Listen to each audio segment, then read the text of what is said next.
ஞானமும் கல்வி நலம் பெற்றால் போதாது. தானமும் தவம் செய்ய வேண்டும். தானமும் தவம் செய்தால் வானகம் திறந்து வழிவிடுமே. மேல் சொன்ன வானவர்களையும் சகல தியாவரங்களையும் சப்த ரிஷிகளையும் எளிதாக கண்டறிந்த ஞானம் என்று வைய பின்பற்றி மோனம் என்று வைய கண்டறிந்த பெருத்த தபோதராகிய தன் தந்தையாக விக்கிரமானுக்கும் தாயாக கைகாசியம்மனுக்கும் ஜாமம் 4 ஜாமம். அதாவது 3ஆம் ஜாமத்திலே முதல் ஜாமத்திலே நான் பிறந்தாள். முதல் ஜாமத்திலே பிறந்ததால்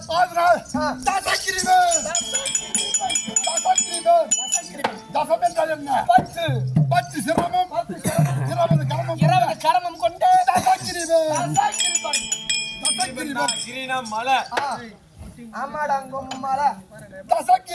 தசக்கிரிவன் என்னோடு பிறந்தவர்கள் ராவணன் என் பெயரோ ராவணன் கும்பகர்ணன் விபூஷணன் தங்கியாகிய நாலு பேர். ஆமா இப்படி 4 பிள்ளைகள் பிறந்து என் வளர்ச்சிக்கும் என் மரபனுக்கும் காரணமாக இருந்த யாரு என் பாட்டனாராகிய மாலிபன் அவன் தந்தை சத்திய பிரம்மா, அவன் தந்தை சதுர்முக பிரம்மா. அந்த பிரம்மானவன் நான்கு வேதங்களை வைத்து சகல ஜீவர்களையும் சகல உலகங்களை சிந்திப்பு செய்கிறார். ஆமா அந்த வேதநாயகனை துதித்து முதலே அந்த வேதநாயகனை துதித்து வேதத்தின் தத்துவங்களையும் வேண்டிய வரங்களும்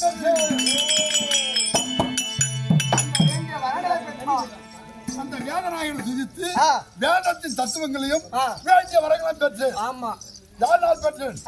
என் அன்னையின் அருளினால் வீணையின் நாதத்தை கற்றறிந்து ஆமா வீணக்கொடியோன் கலைவல்லவன் கலையரசன் அப்படி என்று போய் பெற்று ஆமா பெற்ற போது என் பாட்டனாராகிய மாலிபன் என்னிடத்தில் தெரிவித்தார். திறம் பெற்ற ஜனங்கள் அவங்க ஆண்டுபடியான இலங்கை அவாய் தாண்டார் அப்படின்னு தெரிவித்தாரு. அன்றே முடிவெடுத்து எப்படி தேவர்களையும் பாவர்களையும் நமக்கு யாபம் செய்ய வேண்டும் அப்படி என்று நான் மனதிலே வைத்து 10,000 வருடம் தவம் செய்ய 10,000 வருடம் யாகம் செய்ய தவம் செய்தேன். எப்படி செய்கிறேன்? எப்படி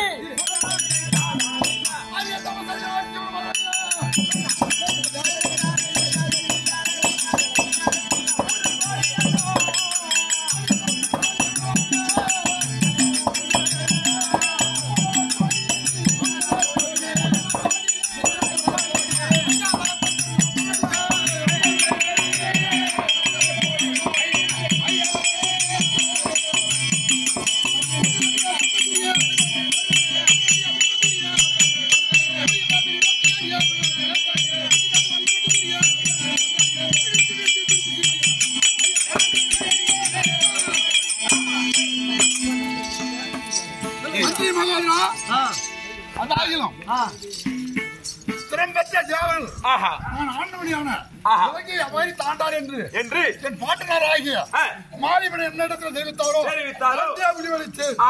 வியாபாரங்களையும் திக்கு பாடல்களையும் வியாபாரம் செய்ய வேண்டும் என்று மதுரை எண்ணி 10,000 வருடம் 10,000 வருடம் நான் தவம் செய்யும் போது 1000 வருடத்திற்கு ஒரு சிரமமும் 2 கரமும் அறுத்து அக்னியில் ஆயுதி கொடுத்து அகார தவம் புரிந்து அப்படி அகார தவம் புரிந்த போது என் 9 சிவங்களை அறுத்து வராத சிவன் என் 10வது சிவன் அடக்கம் போது சிவன் ஓடி வந்தான். சிவபெருமான் ஓடி வருகிறார். அந்த சிவன் தவத்தை பார்த்து ராவணா வேண்டிய வரங்களை கேள். உனக்கு என்ன வேணும்? ஆமா வேண்டிய வரங்களை கேள் என்று கேட்டான். எத்தனை மணிக்கு எழுப்பணும்? இல்ல இப்ப எத்தனை மணிக்கு எழுப்புறதுக்கு சொன்னா அதுக்கு எத்தனை என்ன பண்ணிடுவோம்?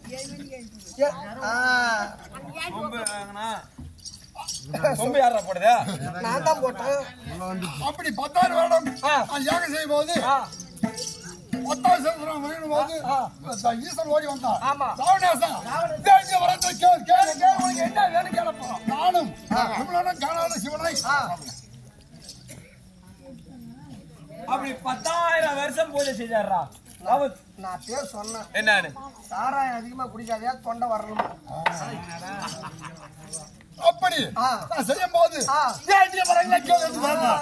நான் அதாவது விமலனை காணாத சிவனை பார்வதி சமேதனாக பார்த்து வேண்டிய வரங்களை கேளு என்று கேட்டார். ஆமா, நான் என் முதல் வரமாக என்ன கேட்டேன்? எப்படி?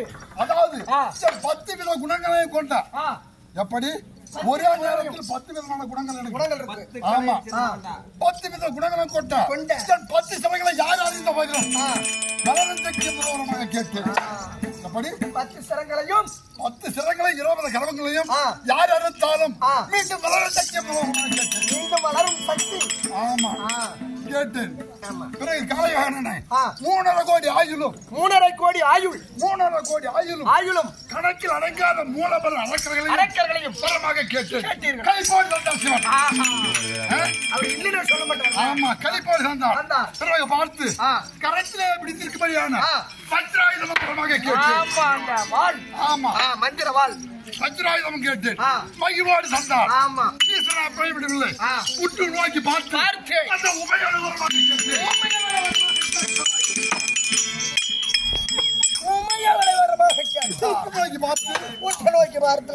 அந்த உமையோட வரமாக கேட்டு மங்கைக்கு இடமாக தந்த ஈசன் மறுக்கவில்லை. மாறாக தன் மண்டையில வைத்திருந்த மண்டோதிரியை கொடுத்தார். ஆமா, மகிழ்வோடு பெற்றுக் கொண்டு இறக்க சென்று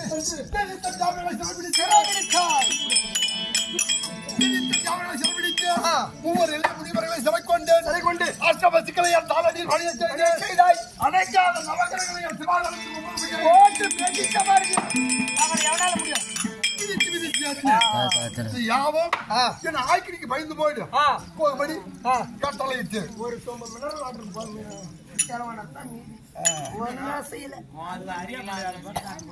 இப்படி இலங்கையில் அமர்ந்து போடுகிறாரு.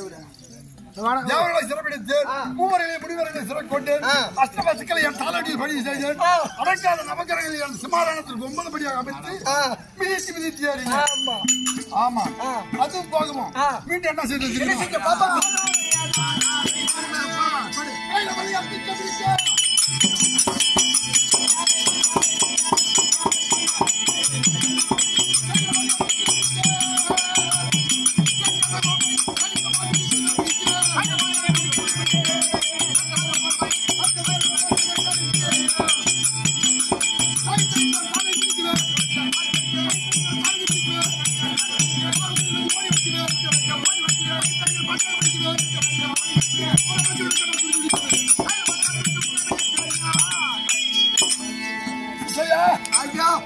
கையில எனக்கு கரை கொண்டு புத்தகம் கொண்டு தூக்கினேன். தெரியுமா உனக்கு? கையில மலையை கரம் கொண்டு பேர்த்து ஒரு புத்தகம் கொண்டு தூக்கினேன். எப்படி எப்படிங்க? அதாவது என் தாயாக கையசமனானது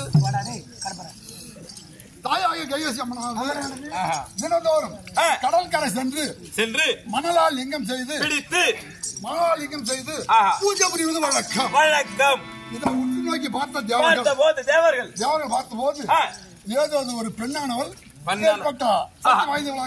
இருக்கிறாள் அப்படி என்று கடலரசனிடம் தெரிவிக்க அந்த லிங்கத்தை அழிக்கும்படி தெரிவித்த போது ஆமா, என் தாயாக கைகசி அம்மனானது கடற்கரை சென்று மணலால் லிங்கம் செய்வதும் அது அலை அடித்து வந்து கரைப்பதும் அலையால் கரைப்பது. ஆமா, இப்படி பல தடவை நடந்ததை தினந்தோறும் நடப்பது. ஆமா, என் தாயாராகிய கையாசி அம்மன் என்னிடம் முறையிட்டார். ஆமா, தாயே மணலால் செய்த லிங்கம் தானே அழிந்து விட்டது. அதனால் நீ வருந்த வேண்டாம். அந்த ஈஸ்வரோடு கையில மலையை அந்த ஈசனின் கையில மலையை என் புதத்தின் மீது தூக்கி வருகிறேன்.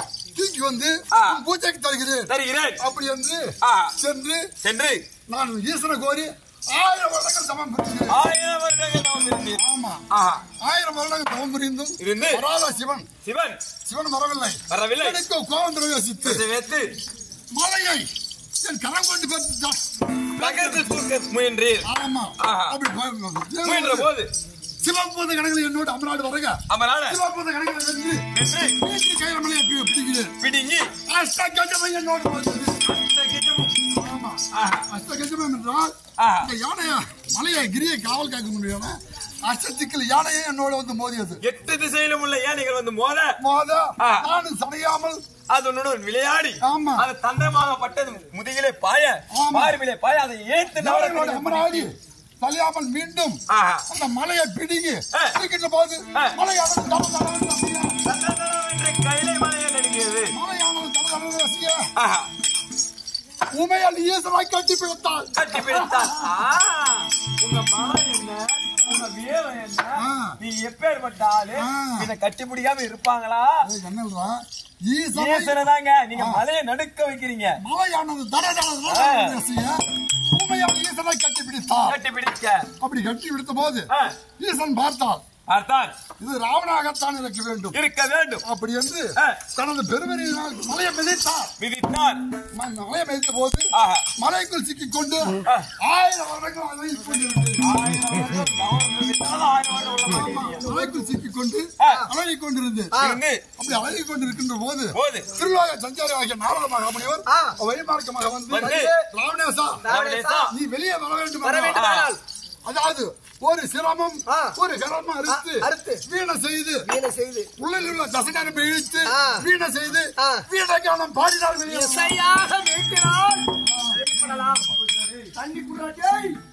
அப்படி வீணை செய்து குடிக்கிறதுக்கு தண்ணி இல்லைங்கிற நீ மேல தெளிங்கிற தண்ணிய அப்படி வீணையாக செய்து தசனரை இழுத்து வீணை செய்து வீணைக்கானம் பாடி 1000 வருடங்கள் தவம் புரிந்து பாடி 1000 வருடம் ஒண்ணு இல்ல 2 இல்ல பாட்டுல எம்மா மனசாகுது. அப்படி 1000 வருடங்கள் தவம் புரிந்தார். வீணை இசைக்கு மழங்கி சிவன் எப்படி ஓடுகிறான்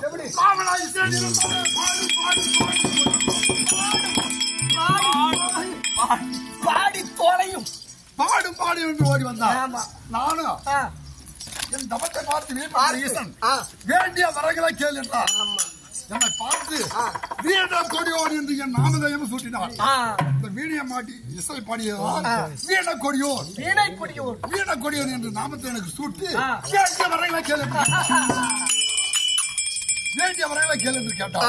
நான் சரியாமல் அதாவது தாயார் பூஜைக்காக தன்னுடைய ஆற்றாலிகம் தேவை. இந்த கதையெல்லாம் கேட்டுட்டு போய் நாளைக்கு தாத்தா கிட்ட சொல்ல போறியா?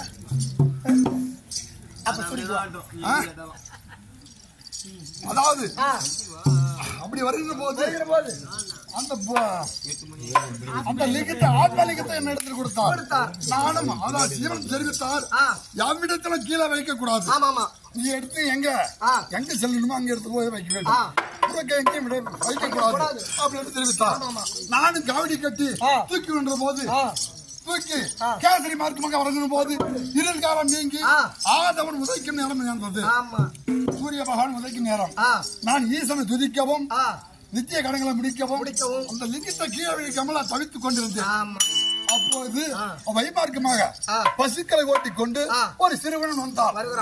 ஆமா அண்ணன் இடத்துல சிறுவனா இங்க வாரும் இந்த லிங்கத்தை சற்று பிடிச்சிடும் கொஞ்ச நேரம் பிடிச்சிடு. ஆமா அது சீக்கிரமாக சென்று ஸ்தானபானம் முடித்து விட்டு ஈஸ்வரனை துதிக்க வேண்டும். கொஞ்ச நேரம் பிடிச்சிருக்க பூஜை செஞ்சுட்டு வந்துடுறேன் அப்படின்னு தெரிவித்து அந்த சிறுவன் தெரிவிக்கின்றார். ஐயா நான் பிடித்திருக்கிறேன். அதாவது 3 முறையாக வைப்பேன். ஒரே ஒரு கண்டிஷன். ஆமா 3 முறையாக வைப்பேன். வராவிட்டால் லிங்கத்தை கீழே வீழ்த்தி விடுவேன். ஆமா வச்சிருவேன் அப்படின்னு தெரிவித்தார். நான் சரி என்று ஒப்புக்கொண்டு முதல் ஆட்சி வைத்தேன். முதல் முறையாக கூப்பிட்டான். அதி சீக்கிரமாக தானபான ஞாபகம் முடித்துவிட்டு ஈஸ்வரனை துதிப்பதற்குள்ள 3 முறை அழித்து கீழே வைத்து விட்டு ஓடிவிட்டான். அப்படி சென்று கீழே வைத்த லிங்கத்தை ஒன்னும் செம்புல ஆமா லிங்கத்தை அசைக்க கூட முடியவில்லை. அதாவது அந்த இடத்திற்கு பெயர் பூ கைலாயம் என்றும் கோகரணம் என்று பேர் உண்டு. என் தாயாராகிய கையாசமனை அவ்விடமே சென்று பூஜை புரிந்து வரும்படி கட்டளையிட்டேன்.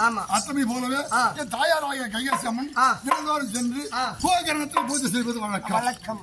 ஆமா அப்படி இருக்க எனக்கு எத்தனையோ பிள்ளைகள் தெரியுமா? எத்தனை பிள்ளை? அகம்பன், நிகம்பன், ஆதிகாயன், மகமாயன், மகமாயன், பத்திரந்தன், இந்திராஜித்து என்று சொல்லக்கூடிய ஏராளமான பிள்ளைகள். சொல்ல முடியும் ஏராளமான பிள்ளைகளும்.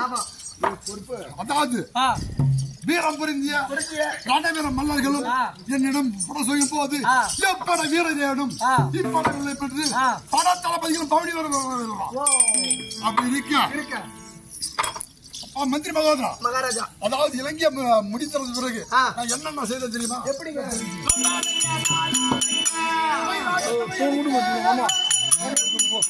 கையிலாயம் தலையடித்து வைகுண்டத்தை கண்ணி வைக்குள் வைத்து வைத்தேன். யமலோகம் சென்று தத்தளிக்கு ஒப்படைத்த மெய் நடக்கி யுத்தத்தையும் செய்ய வச்சு மேதிரியில் சபாசபத்தில் யானே ஐயனவே இடவனஜா பகர் உண்டோ பகருவா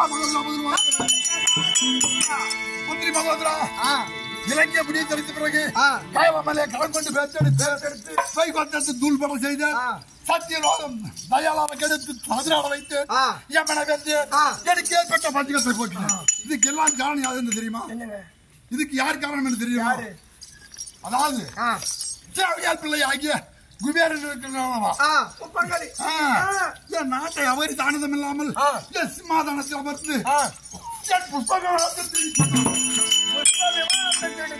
ஆமா விடுமையா ஓட ஓட ஒதித்து ஆமா புரந்தர தேவைகளை புறமுது காட்டுவாடுபடி அடிவதண்டமாக அடித்து அவனுக்காக பறிந்து வந்த யமன் முதல் இந்திரன் வரை எந்த தேவைகளை எல்லை கப்பால் ஓட்டி வைத்து அப்படி இருக்க இப்படி எல்லாம் நான் செய்திருக்கிறேன். இலங்கை முடி தரித்த பிறகு அப்படி இருக்க இன்றைய தினத்திலே அதாவது சொர்க்கம் மத்தியம் பாதாளம் என்று சொல்லும்படியான 3 உலகளுக்கு நான் யாக சக்கராதியாக ஈஸ்வரம் பட்டம் பெற்று ஆண்டு வருகிறேன். ஈஸ்வரம் பட்டம் பெற்றவர்கள் எத்தனை பேர்? அதுல நீங்க இருக்கிறீங்க. ஈஸ்வரன் இருக்காரு, பரமேஸ்வரன், இரணியேஸ்வரன், ராவணேஸ்வரன், விக்னேஸ்வரன், ஈஸ்வரன், விக்னேஸ்வரன், சனீஸ்வரன், இரணியேஸ்வரன், ராவணேஸ்வரன் இப்படி சொல்லும்படியான 5 பேர்கள். அப்படி இருக்க மூலகத்தையும் மலைக்காலி வருகிறேன். அப்படி இருக்க எனக்கு திறமற்ற தேவைகள் அதாவது வர்ணன் தினந்தோறும் வந்து ஸ்திரீயாக பெண்கள் அதிகாலையில ஓடி வந்து முத்தம் தெளிக்க பழி சர்ற மாதிரி. ஆமா தெளித்த உடனே வாய்வானவன் இலங்கை எத்தனை வீதி? 4448 வீதிகளில் ஆமா சிறு தூசு கூட இல்லாமல் சுத்தம் செய்ய வேண்டும். அப்படியே சுத்தம். ஆமா கதிரிபதிவன் சொல்லும்படியான சூரியன் சந்திரனும் இடசாரி வலசாரி வருவதோடு மட்டுமல்லாமல் அதாவது என் மண்டபத்திற்கு இளம் வெயிலாகவும் குளிர்ந்த திலமாகவும் வீச வேண்டும். காற்று கொஞ்சம் கம்மி அடிக்க சொல்லுங்க. ஆமா அப்படி இருக்க அதாவது வைகுண்டபதி ஆகிய விஷ்ணு இருக்கிறாரா அதிகாலையில ஓடி வந்து துளசி தீர்த்தம் தர வேண்டும்.